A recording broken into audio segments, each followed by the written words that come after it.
எப்போ பார்த்தாலும் ஃபோனை நோண்டிட்டே இரு. நில்லு. அச்சச்சோ. உன் முகமே சரியில்லையே, என்னாச்சு?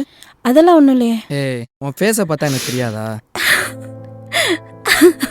ஏன்க்கா அழுகுற? என்னாச்சு? ஆஃபீஸில் மேனேஜர் ஒருத்தர் மிஸ்பிஹேவ் பண்ணிட்டு இருக்காரு. நீ அவனை சும்மா விட்ட?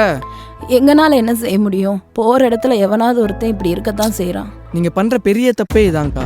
நீங்கள் இப்படி அமைதியாக வரனால தான் அடுத்தடுத்த பொண்ணுங்கட்ட இப்படி நடந்துக்க தைரியத்தை நீங்களே ஏற்படுத்தி கொடுத்துட்டு போகிறீங்க.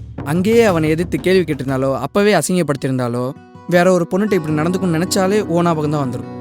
உங்களுக்கான தீர்வை நீங்களே தான் தேடிக்கணும். உன்னோட எதிர்ப்பு தான் ஒவ்வொரு பெண்களுக்கான தீர்வு. இப்போ புரியுதா? இப்போ போ.